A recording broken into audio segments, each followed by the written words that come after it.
There are problems of polycyclic aromatic hydrocarbons.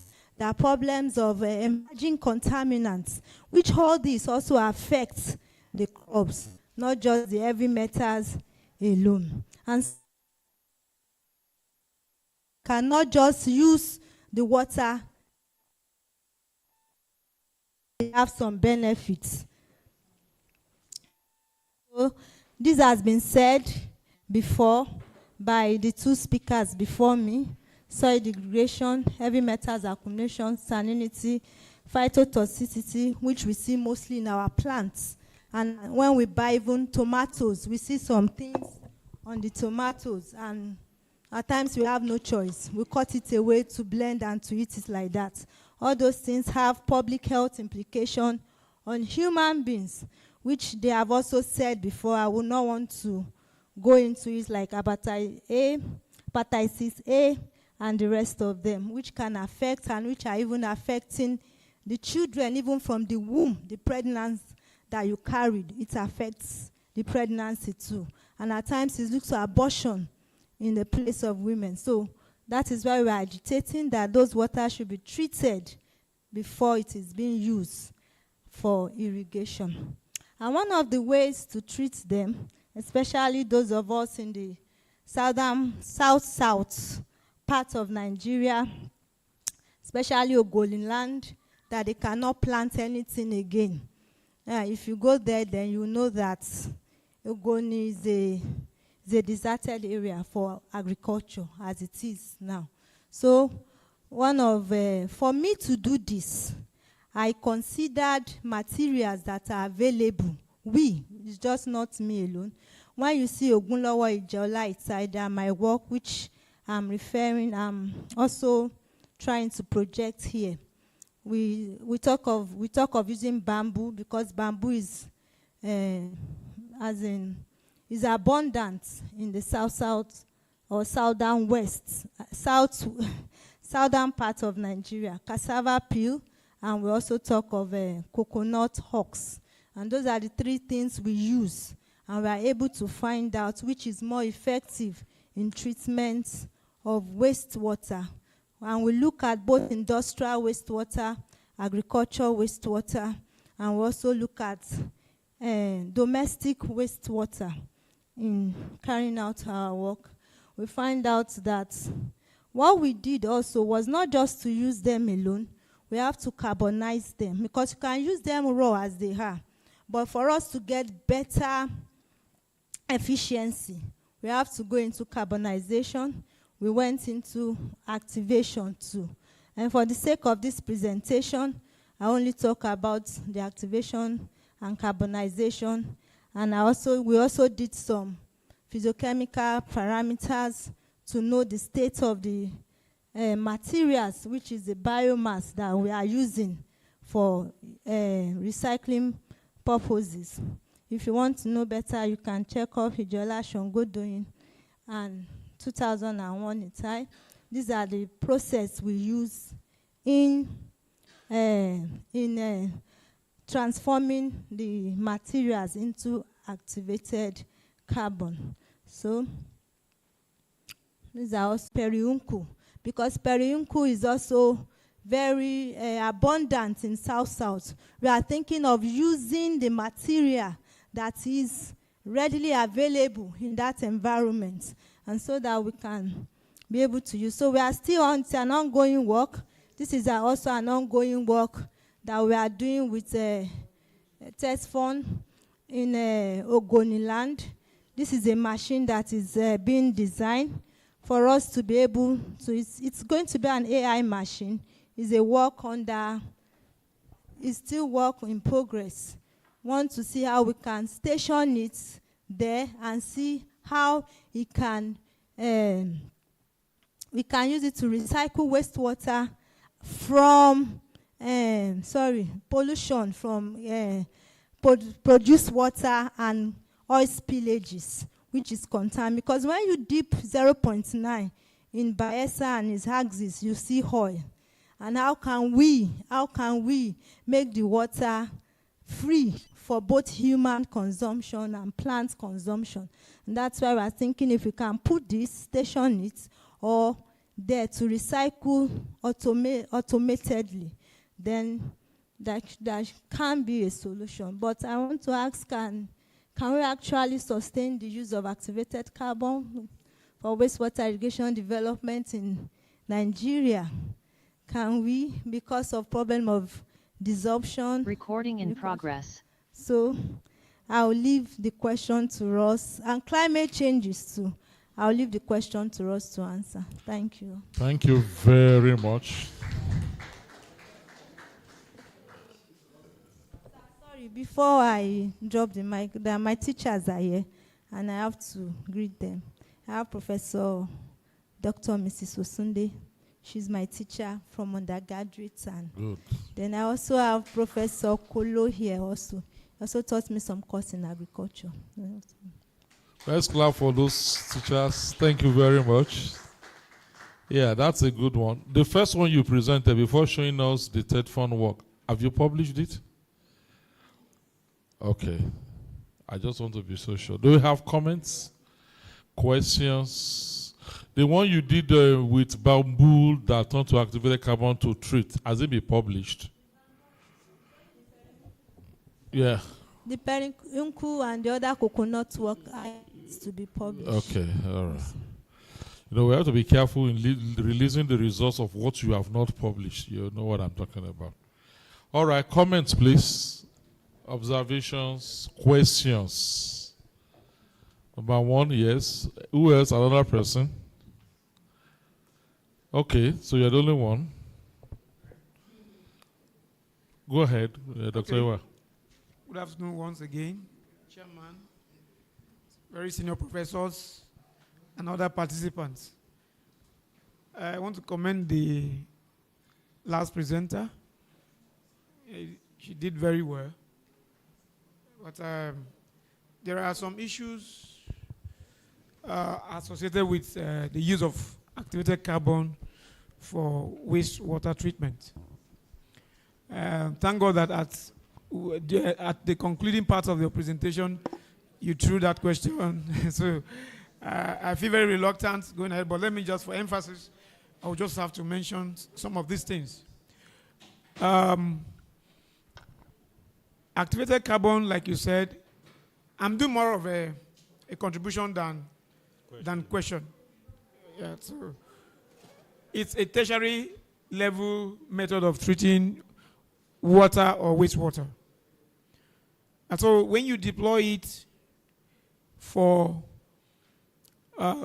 treatment of wastewater without primary or secondary treatment of such wastewater, then you have done injustice to the activated carbon itself. Because in its entirety, it is not meant to, to treat primary and secondary contaminants, And then, 2, activated carbons are usually tailored.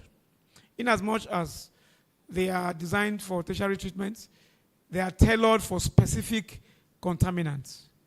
You may still not be doing justice to it when you want it to remove every other contaminant in wastewater. These are the attributes that make them to be called tertiary level treatments. So they're only brought in when it is necessary. And then we have a problem with scaling up of activated carbon treatment systems, especially here in Africa.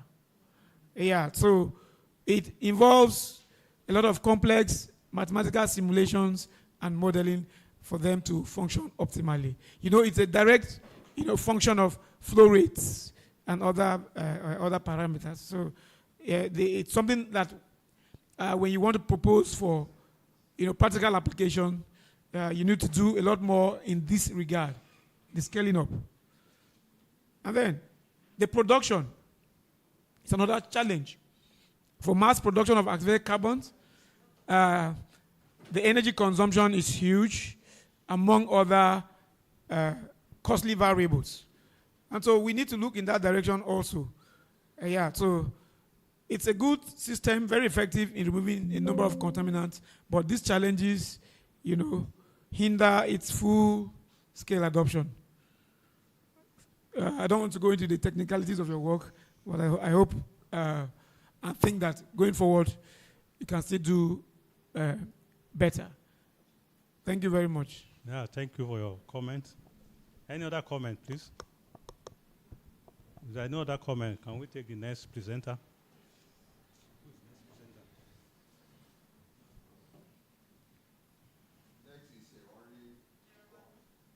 Okay.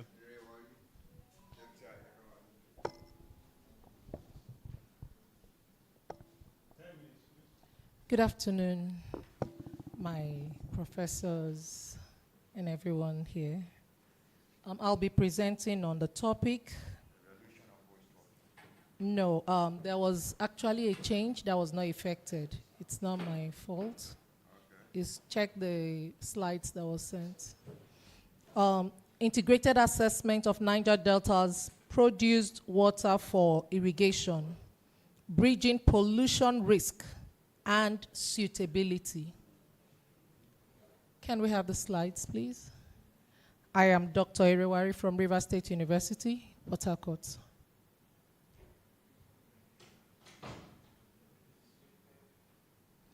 Integrated assessment of Niger Delta's produced water. Have you seen it? Okay. Please, next slide. I will not go into details because all the speakers, earlier speakers, have talked about scarcity of fresh water globally.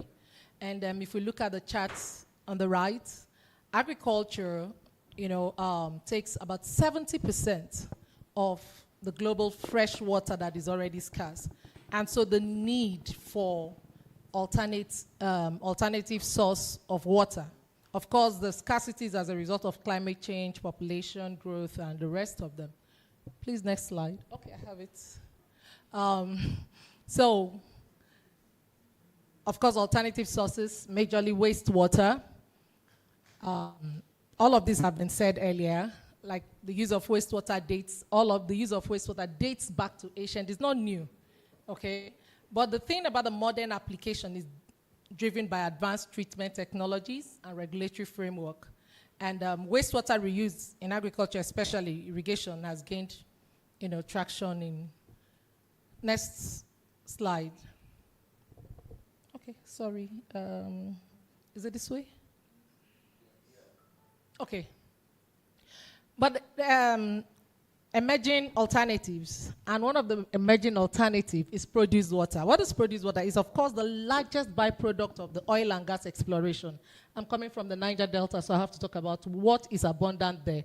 And like my colleague earlier told us, aside this produced water, every of our surface water and groundwater, in most places, not, especially in Rivers State, in the Ogoni, or more, most of the local governments, the water is polluted, either by direct discharge of this produced water or by oil spill. So it boils down to the fact that what we have there, can be generally classified as in wastewater as produced water. And most times, nobody talks about this produced water with respect to irrigation.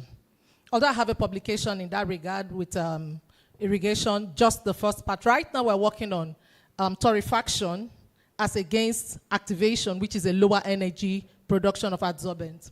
Okay, so produced water is a byproduct of oil and gas, and it is the largest waste in volume in the oil and gas industry. That tells you how abundant it is within the Niger Delta.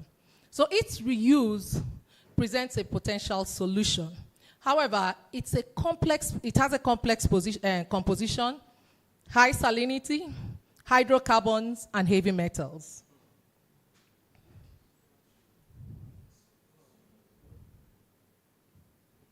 It's not moving. Okay. Sorry. Okay. So, with our irrigation water quality assessment, the common indices used, like Prof here already mentioned, we talk about SAS, which is sodium adsorption ratio, the Kelly's ratio, magnesium ratio, cross, irrigation water quality. There are many, the list goes on and on. But none of these addresses the issue of heavy metals and hydrocarbon in our water. But as far as industrialization is concerned today, you can hardly talk about wastewater without talking about heavy metals. So, do we have indices to take care of this? Based on this,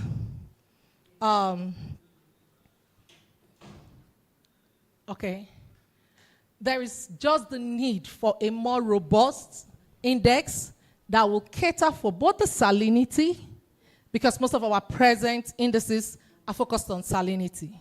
Or, so a more robust index that could take care of, will I call them? They're not necessarily emerging pollutants in the irrigation, but in the irrigation sector, we can call them, new based on the irrigation indices. Heavy metals, the TPH, that's total petroleum hydrocarbon. Okay. However, these pollutants have been taken care of by other indices, like the ecological hazard quotient and the comprehensive pollution index. And this work, the focus of this work is, getting to bridge the gap between the conventional irrigation indices and pollution assessment by mapping CPI, which is the comprehensive pollution index classifications, onto the irrigation water quality index. Mind you, the irrigation water quality index seems to be more robust in the number of parameters it considers in the analysis or assessment of irrigation water quality. And that's the reason we have chosen IWQI. Of course, with the IWQI also, you can take care of SAR. So the objective of this work, or the aim, is to bridge the gap between conventional irrigation indices and pollution assessment by mapping CPI classifications onto IWQI. That way we'll have a holistic evaluation of produced water. The rest you can read on because of time. I keep dropping this. Okay, so although we have an ongoing work right now in my team, but for the purpose of, because it has not been published, we did not use our data directly. So we had to get published data to do our calculation before getting on with our full work. So this study utilized published peer-reviewed data within the Niger Delta to compute the IWQI and CPI.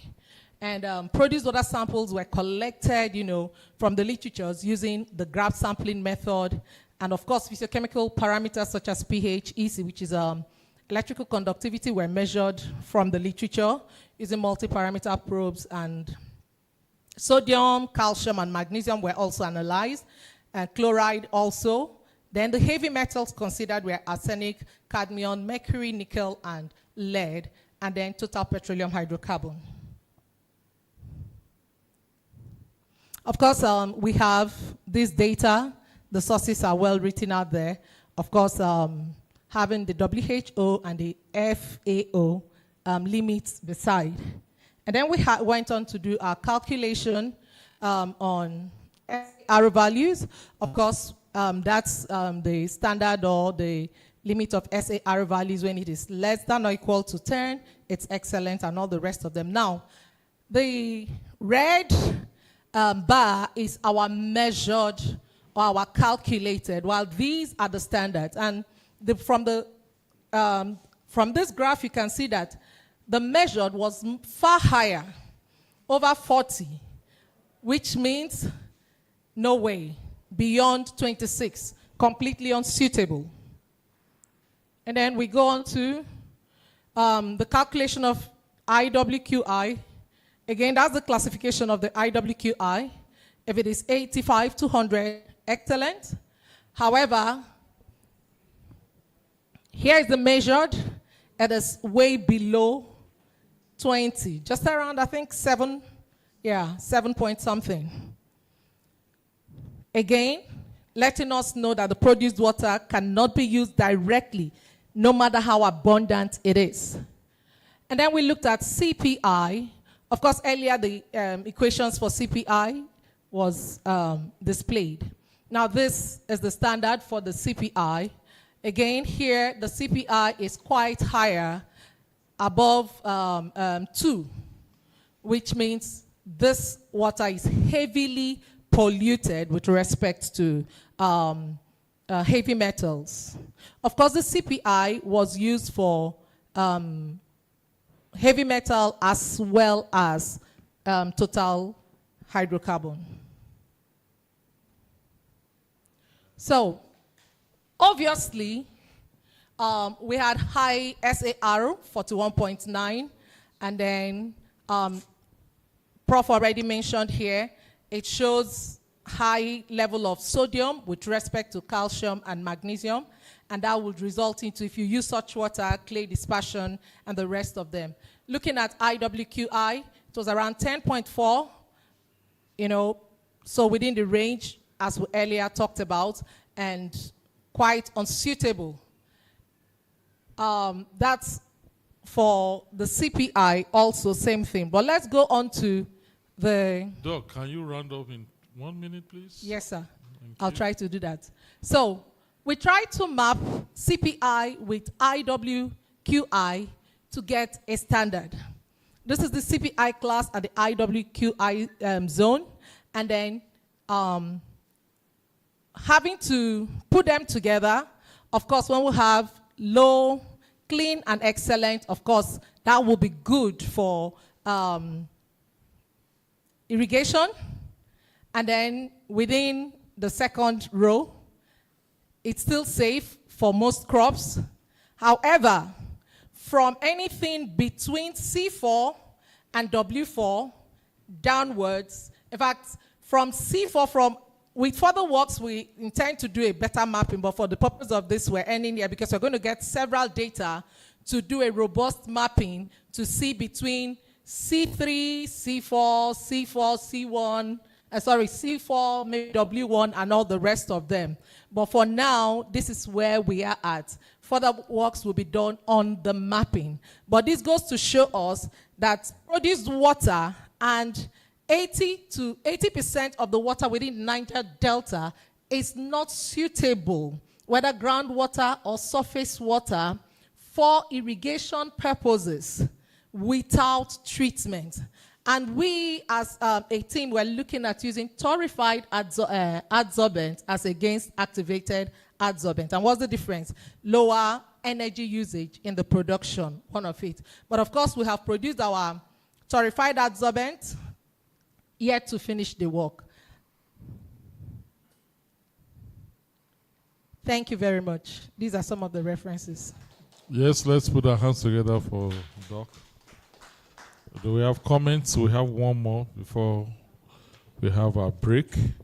Do we have comments, please? Observations that can also help improve the work. Okay. And then you did mention that you use some data. Please sit down. You use some data to actually verify some of those models. Yeah. So do we have comments from our senior colleagues, respected colleagues there that can actually, help the work? I wasn't here when you started, so just excuse me. Anybody, Thank please? You. Yes. Okay, ma'am. Mine is just a simple question. Do people, farmers, use produced water for irrigation purpose now as it is? Local people. No. But this water most times is discharged to our surface water bodies without treatment. It's surprising, but it happens very well. Very, very well. And so at the end of the day, our surface water bodies are polluted. Now, the reason I decided to use the produced water, of course, when it gets into the surface water, there is a level of dilution. Am I correct? So if we can treat produced water to a usable level, then we can treat the surface water to a usable level. All right. That's the idea. Great. Thank you. Dr. Iwa, I think you hold the mic. Let me give mine to him so that you can answer that. Yeah. I want to thank the presenter for another good work. I think I've been working on water quality index for some time. Yes, sir. And I've also been an advocate of local indexes for Nigerian regions. Because most of the globally available indexes do not give us the ideal scenarios that we have here in Nigeria. And so your approach is commendable, but I think you could do a lot more better than that, because you're trying to merge two already existing indexes which are not local to us. Okay. And then your judgments about the quality of the water may derive some errors from that superimposition that you've done. Because I don't know the basis for which those judgments were arrived at. So I will advise that going forward, it's not too difficult the work to do. The reason why you're trying to do this is that there are some contaminants that have been neglected. TPH and heavy metals in the existing models that you know. And these are peculiar to your region. You could develop a local index for South Nigeria by including those contaminants and others that are good, and using mathematical processes to arrive at your own index and classifications. And that could be validated there and even elsewhere within Nigeria. I think that would be a better work. Thank you very much. Okay.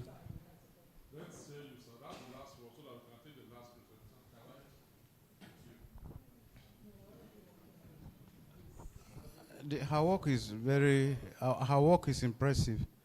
Good work done. But one thing I didn't see, it's like you didn't give citation and attention. I asked my neighbor if he is able to see your citations. He said no, he couldn't. I showed the references. I showed citations, and that's why I have a reference. Okay, it's all right. It's all right. It's all right. And also, the introduction needs to be worked on, so that people who go through the introduction could have an idea of what you have done in the entire job. So these are the few comments that I think I have for. Otherwise, it's a very good job. Thank you. Thank you very much, sir. All right, please let's put our hands together for Dr. Erewari Ukoha Onoha. All right, so I assume Dr. Utuare is not around. So we will now take maybe Doc or Prof. Gilbert Ayado. Oh, there are many donators, Aid, Miriam, and all that. Okay. Yes, you are speaking, you are taking it. Okay. So you have 8 minutes, sir, so that we can actually also have a robust discussion by the time you are done with your presentation. Thank you very much. Can we have the slides, please? Wastewater recycling and reuse for WUPA treatments. Okay, all right.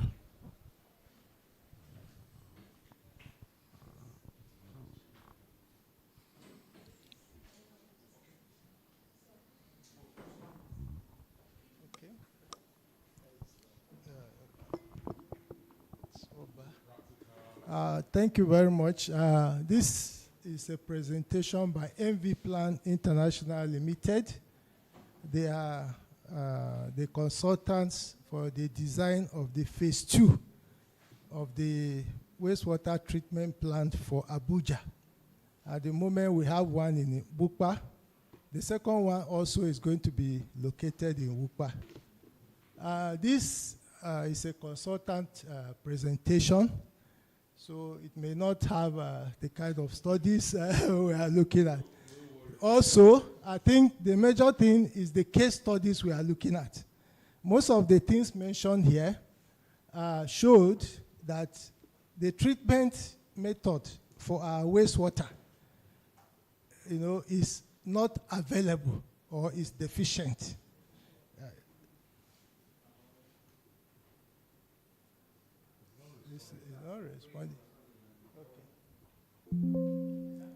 So there are a lot of literature review, but I think we'll go to the case studies. We drew up from case studies that are available like the ABU waste stabilization pond, the effluent is being used by farmers for irrigation.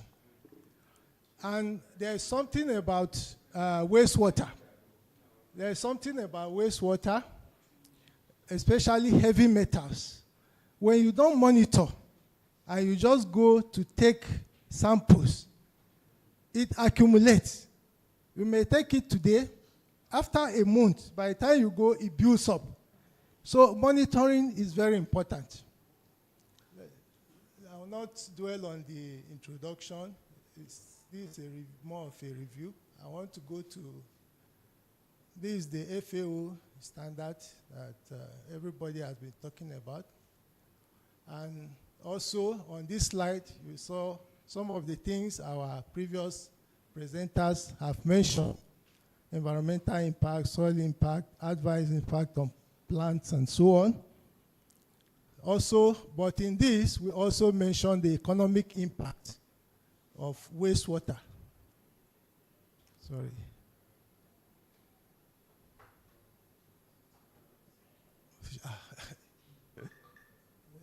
What's happening?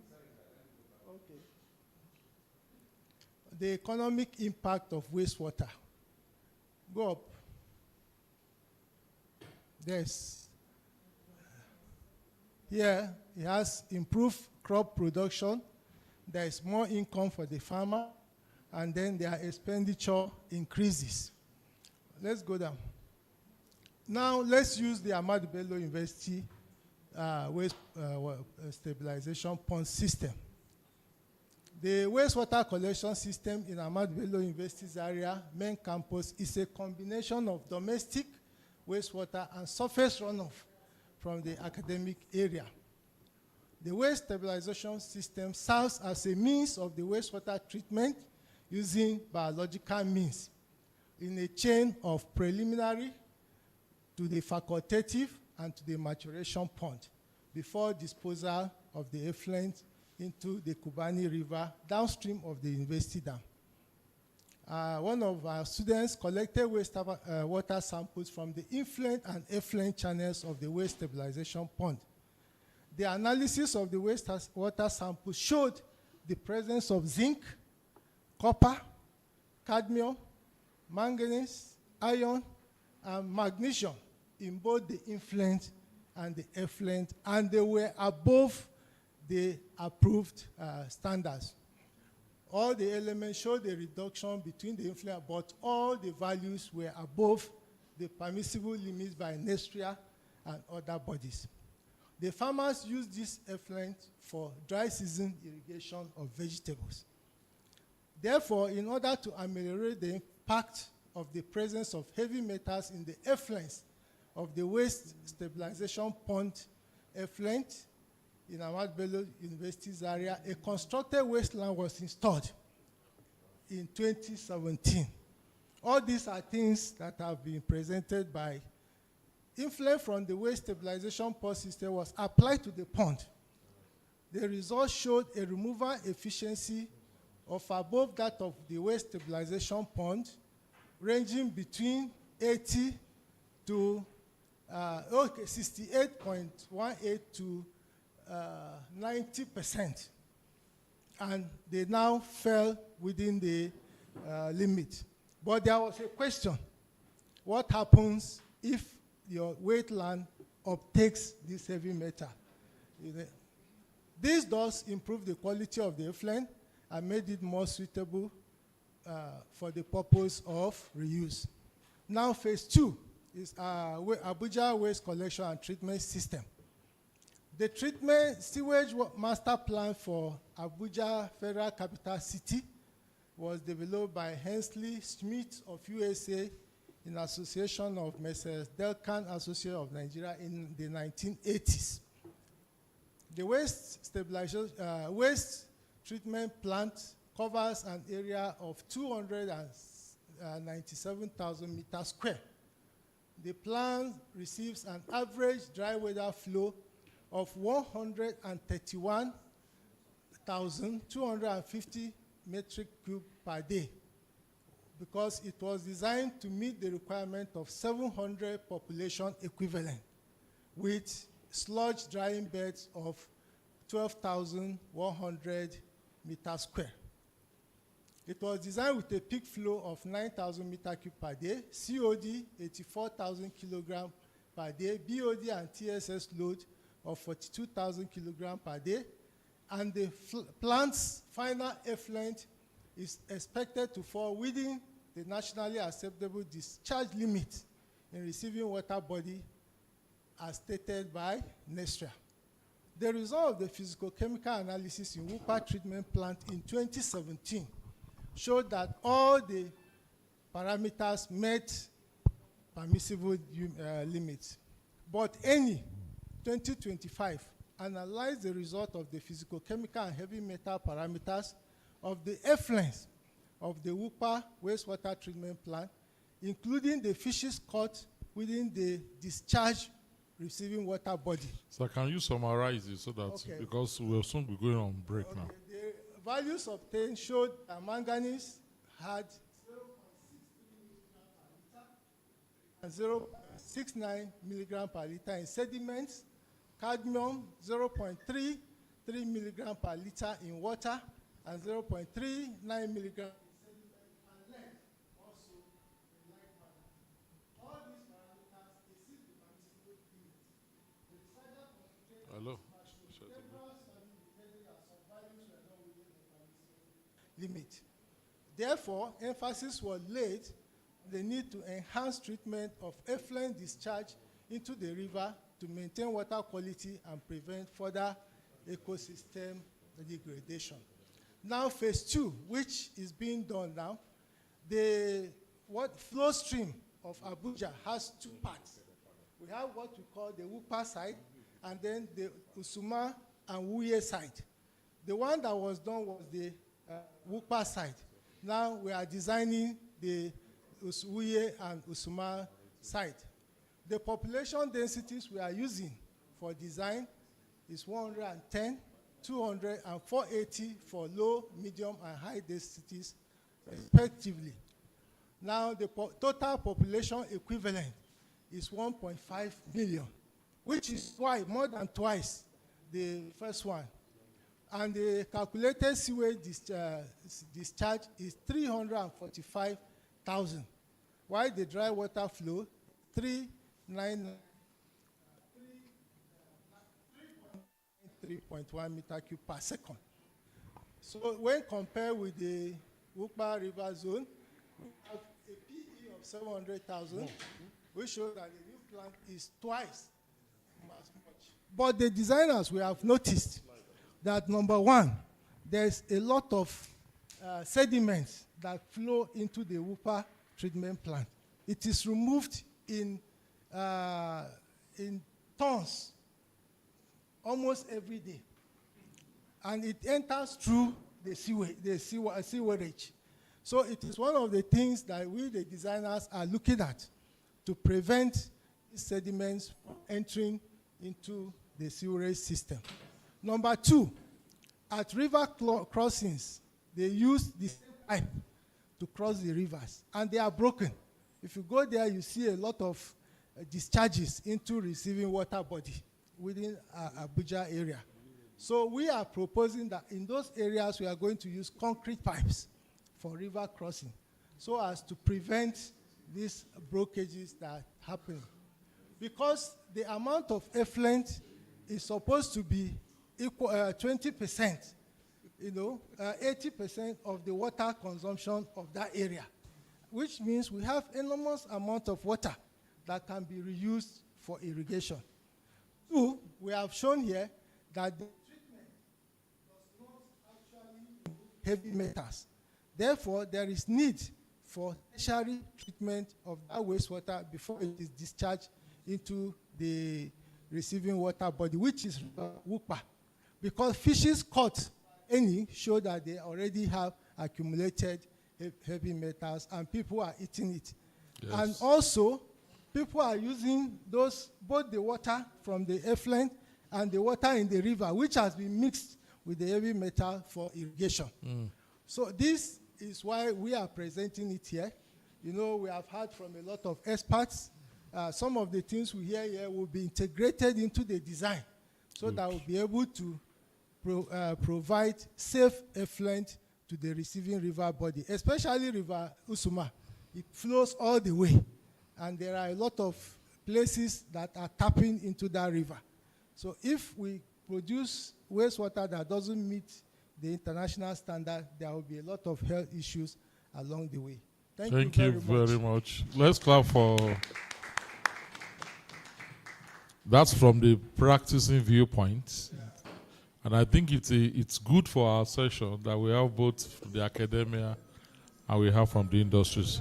Now, I will restrict the comments because by my time, I should be off this seat in the next 5 minutes. So do we have comments, observations? You should have shown us those plants. I mean, yes, we saw the design and all that, but we'll have seen the pictures and all that. But it's fine, at least some of us can comprehend. Comments, please. Yes. Okay. No, you won't share it with us. You just show it from your system, and if they want to take it, you remove the pictures and all that. Yeah, I understand. You have a comment. I will allow you have been talking all along. So,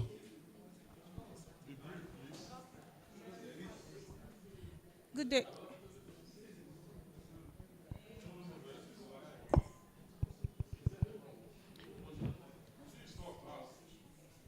Good day, everyone. I'm Engineer Chimdima Onwuchekwa. Mine is a comment. I just want to share an idea I got from Germany. One of my colleagues was working on heavy metals, and she was using the 3-pond system, because I'm majorly based in energy. So she was working on 3-pond system. So, and she was treating heavy metals from the mines from Ghana.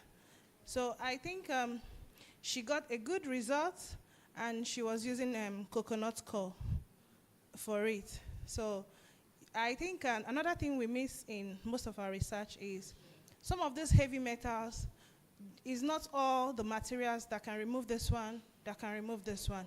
So I think at this stage, we should incorporate materials that can sieve out this one at this point and sieve out another one at this point. I think we're going to have a more better yield. Thank you. okay. You cannot, Engineer Gilbert, you may have to give the mic to her so that she can, so that I can stop anybody that I don't want to. I'm sorry, I'm still the chairman for the next 2 minutes. Thank you. So can we have, briefly, sir, very briefly. Dr. Iwa, can you make do with 60 seconds? Thank you, Mr. Chairman. I deliberately left my question last. Okay. My concern is, what is the future of agriculture in the south-south, given the pollution due to oil spill, and given what you have all said about The water place. treatment, etc.? Beautiful. Thank you. Thank you very much. I think that's a question for us to ponder on. Every one of us. Sorry, sir. Yeah, that oil is a major issue. That's the source of our wealth. At the same time, there are people there. Okay. So, 60 seconds. Okay. Thank you, Prof. No, I don't expect response from here. We need to think collectively and see how we can solve the problem. Not assumptions. I'm sorry. Good. Thank you, 60 Prof. seconds. Thank you, Prof, for the industry-based insight that you provided. So my question is this. With the new designs that are ongoing, will the Whooper treatment station be abolished once that is installed? That question was, if not, what is to be done to it to check the bad quality of the effluents that it produces? And then, lastly, I wish to state that this issue you have brought out is a peculiar problem with municipal water and wastewater treatment in Nigeria. Most of the existing ones were designed in the 70s and 80s.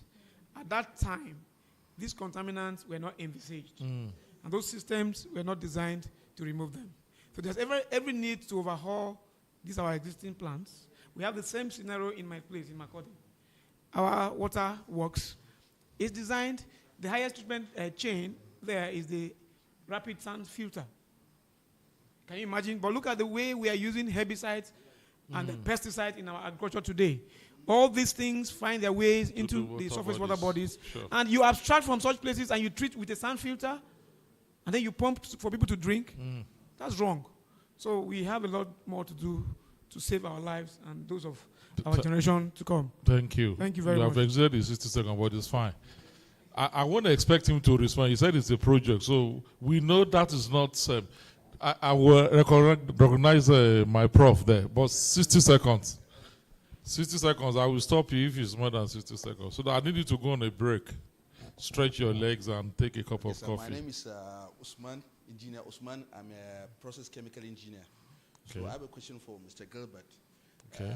What source of electricity, what source, is it renewable electricity or normal conventional fossil fuel for powering your plant? Mr. Gilbert, can you answer that in the jiffy?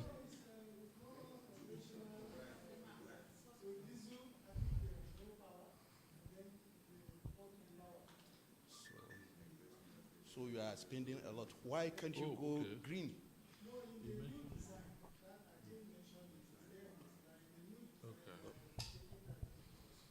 That is okay. So now you are installing like anaerobic digesters to produce biogas so that we can. Thank you very much. I appreciate that. Please, can we put our hands together for every presenter and all the people that have made their comments? I appreciate everybody. 3 quick things I will say before we go on a break. Number 1, there's need for us to network and cross-fertilize ideas. You know, we have heard from diverse options now and all that. If you need to exchange contacts, let's do that. Number 2, there's need for us to also collaborate and see areas, taking advantage of areas of comparative strength for one to the other and all that. And the last one is to clarify.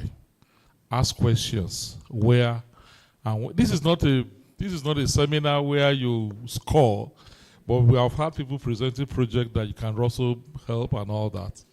We should be able to do that. For instance, I stepped out when Dr.